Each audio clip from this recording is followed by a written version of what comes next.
A mere 24 hours after the U.S. released the names of Russian citizens banned from entering the country over human rights violations, Russia fired back by releasing its own list of 18 blacklisted Americans in what's being called a retaliatory move.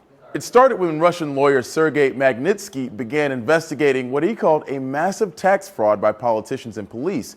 Magnitsky was subsequently arrested and later died in jail, prompting the U.S. to take action. And in December, Congress adopted what it called the Magnitsky Act, allowing the U.S. to deny visas to officials implicated in the affair.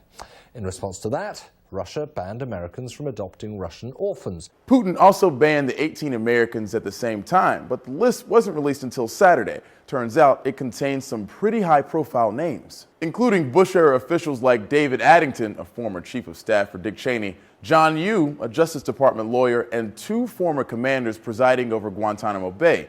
In a taped statement, a spokesman said the U.S. is causing bilateral damage. Our principal assessment of the unfriendly step is well known.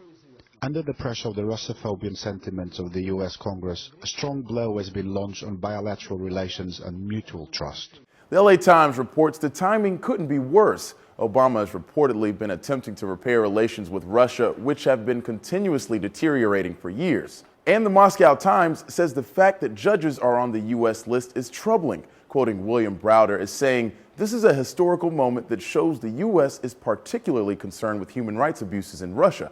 The fact that there are 4 judges on the list shows that the Russian judicial system is so bad and corrupted." U.S. National Security Advisor Tom Donilon is scheduled to visit Moscow Monday on unrelated business. He is, however, expected to convey a personal message from Obama to Putin on the need to mend the country's relationship. For Newsy, I'm Christian Bryant. Multiple sources, a broader view.